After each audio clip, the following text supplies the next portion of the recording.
They also have nice spots to buy kinke. I love eating kinke.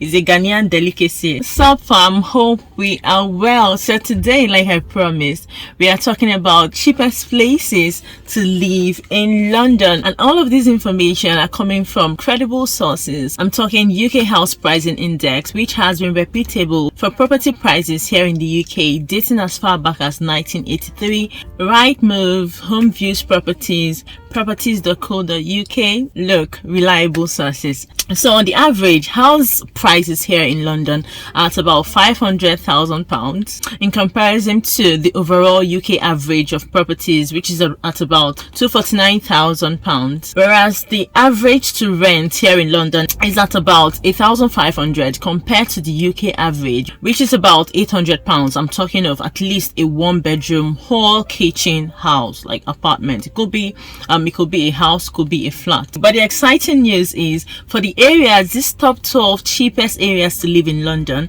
the house rent prices are between £700 to £1,000 for a bedroom apartment. Talking of one room, sitting room, kitchen, toilet, bathroom, hall, just a very comfortable apartment like that, which is just right for a single person or a family just starting out. Right now, given the high cost of living in London, I'll say the income here in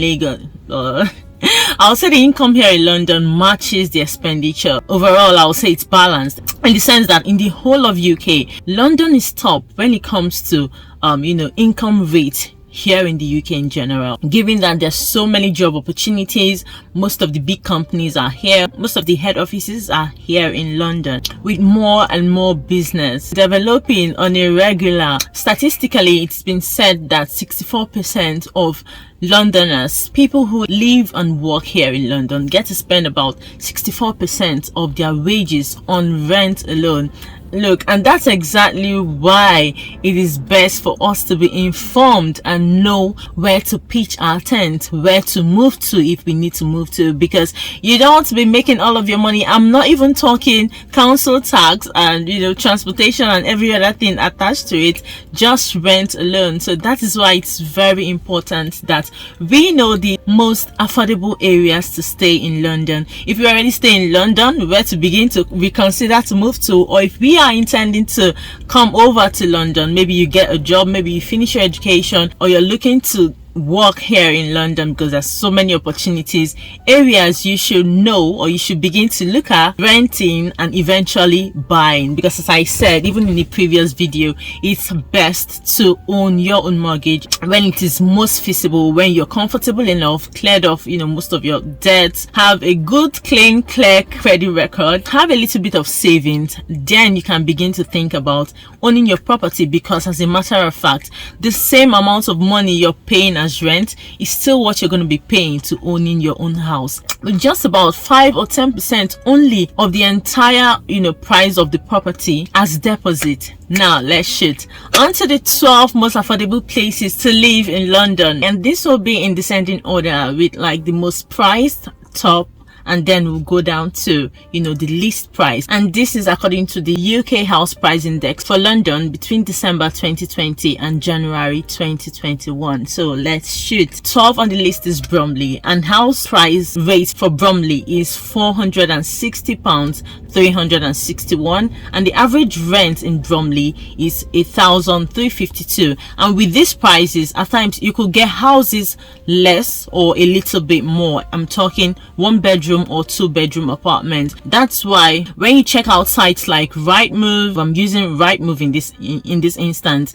they get to give you the range price, and these prices are the asking prices. So they have what they call the asking prices versus the actual price. So whether you're buying or renting, they get to name it for this price. You could negotiate. If an apartment, for example, talking of rent, if they get to tell you the rent of this particular apartment is say 1,300, it could be negotiated down to 1,200 depending on how much adjustment in price the landlord can make. And Bromley is well connected by trains, including express services from London Victoria to Bromley South. It takes about 16 minutes thereabout, and there's also a good network of buses that runs through the borough. Then the next one, this one is familiar to me because I've lived in the area, is Lewisham. At about 2017-2018 I lived in Lewisham. Lewisham Lewisham is very close to the very popular African market, Peckham. It's just about 15 to 20 minutes, via bus. It's also close to Elephant and Castle. They have this good community of African people there in Lewisham, giving these connecting boroughs. It's the kind of place where you get to meet your people, if I should put it that way.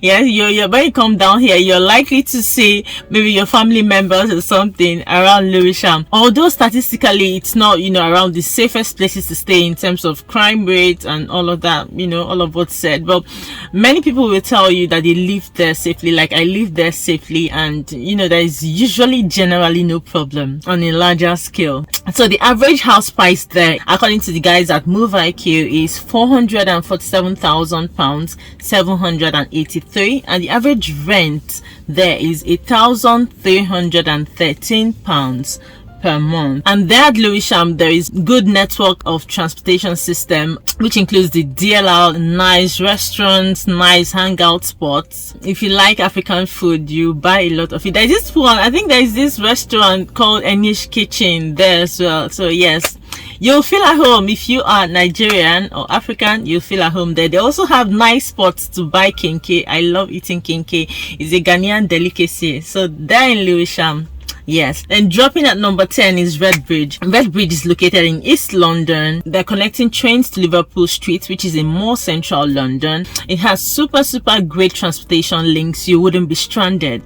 And the average house price there is about 445,546, and the average rent there is at about £1,328. And remember, as I said earlier, we're talking it could be a 1-bedroom apartment or a 2-bedroom apartment, and these prices are oftentimes negotiable. Then coming at number 9 is Hillingdon. So here in Hillingdon, whether you're looking to buy or rent or however, house prices in Hillingdon are reasonable, and the area is very friendly. There is little to no record of crime. I feel safe, but for immigrants and non-immigrants, people who live in this area have good testimonies to say about it. And the transportation system there is excellent. I mean, it has the Metropolitan Piccadilly lines run through there perfectly in good time, and it can take you to wherever it is in central London you need to get to.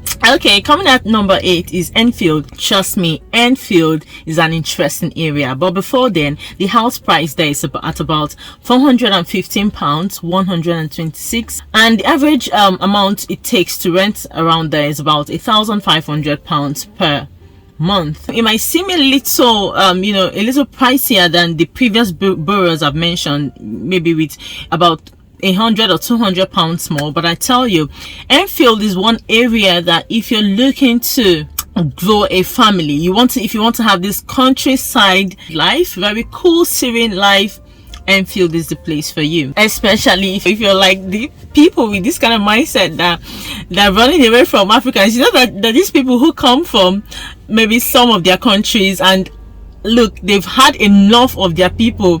They just want to feel international, you know what I'm saying? They want to feel like, look, I'm in Europe, you can keep your drama with you. I need some peace, please. Can I shift? Just come to Enfield, because here in Enfield you have that serene English kind of lifestyle that you're looking for. You'll just love it. And commuting from Enfield to very central London, like Liverpool Street, Moorgate, is just about 20 to half an hour.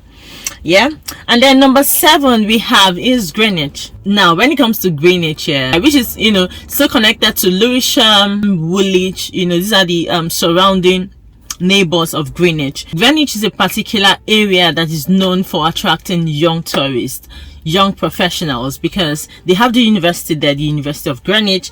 They have very wonderful tourist attractions like the Greenwich Park, very nice touristy sites there, and it has connection to the O2 Arena, where the celebrities Wizkid and the likes come to. I'm a very big Wizkid fan though, come to run their show. And as you would expect, it has very good transportation links. I'm talking the DLR, the National Rail, connecting underground trains and the likes. Then coming at number 6 is Sutton. The average house price for the area Sutton is 398,639, and the average rent there is at about 1,200, which is definitely negotiable. The wonderful thing about staying in Sutton is it's got lots and lots of green spaces. Look, you have no idea. It has good rail connection that runs through, London Victoria, London Bridge, St Pancras. That's the St Pancras station. That's the one at King's Cross. Look, it has very wonderful transportation links that at a go you could just be at your choice destination, be it the London Eye, wherever it is you want to connect to. Sharp like that, you're there. And one very nice thing about this certain area is it has very, very wonderful local schools in the area. So moving on, we have Croydon. The house price for Croydon is 383,293, whereas the average rent is 1,142 per month. And the spectacular thing about Croydon is, if you are yet to get into the tram, like I am yet to get into a tram since I came to this country, but when I go to Croydon, I'm definitely using one because they have a good modern network of trams there in Croydon. Moving on, we have Newham. So Newham, the average house price in Newham is 382,752, and how much it will cost you to rent an apartment roughly in Newham, I'm talking a full-time apartment, is at about 1,400. But believe me, you could get apartment less than these prices, especially to rent. Also, if you're looking to share, these boroughs are very wonderful areas to share because lots of persons like you, especially if you're a single person or a working professional, there are people, single working professional or student, there are people who live and work in this area but are looking to share like a flat, with someone. It could be, let's say, like a 2-bedroom apartment, and then there is a sitting room.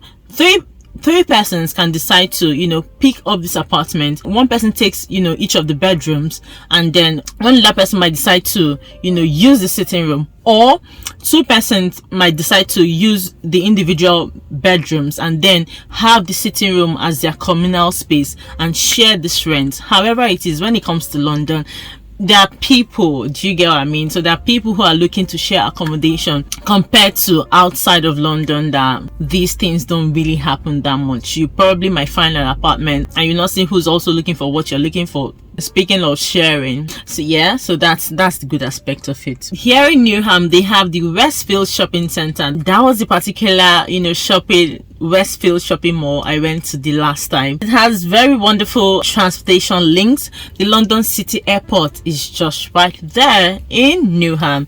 So number 3, we're going down. We're almost close to the favorite one. So number 3 is Hebron, and there in Hebron, the house price is £382,490. Average cost of rent there is at about £1,150 per month. And Hebron is just around Essex, just right here in the east of London. I live in East London myself, by the way. And Hebron very likely, will increase in price given the long-awaited Elizabeth line, which is due to arrive soon. Hebron is a very, very serene, cool place to live, I tell you. It's among some of the safest, sanest places to live here in London.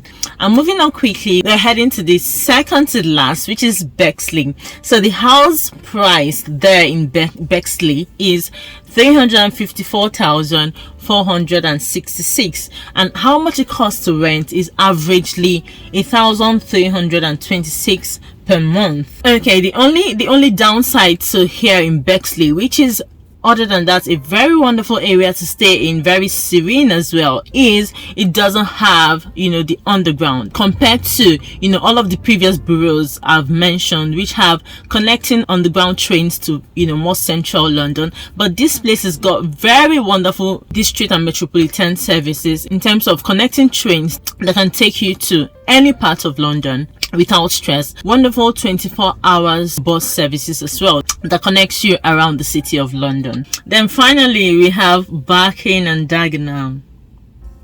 Okay, The average house prices for here in Barking and Dagenham is £317, 947, and the average rent here in Barking is 1,366 per month. In Barking, it has very wonderful underground stations, very functional underground stations that connects you to Hammersmith and City district lines. All of these train lines takes you directly to, you know, the very central London. I'm talking of London Bridge, at the Wink, London Eye, Kensington and Chelsea, the Highbrow, high and mighty locations there in London, just at the Wink. And Barking, I tell you, is such a sweet area to stay. It's so serene, it's so cool, it has this family friendly vibe, away from the razness, away from the noise, absolutely crime free. I have unlimited good things to say about here in Barking and Dagenham. It's a very sweet place to stay. Okay, but wait, if you still think most of the places I've mentioned here are still kind of pricey, and what are we gonna do, but you still have this liking for staying in London, I got a good alternative. And what are they? These are commuter cities or commuter towns to London. What does this mean exactly? It means towns that are like only 10, 15, 20, at maximum 30 minutes away from London. You could just hop into the closest train to your house and get to London, say in about 15 to 20 minutes. I have that list down already. I have put down for us a list of the closest to London, which are far cheaper in rent, more affordable cost of living. You can still work in London and live there. Good alternative. You'll be getting the good of both ends of the earth. I mean, both ends of the, you're getting cheaper accommodation, cheaper cost of living, and still getting the vibe that comes with staying in London. I'll see you in next one.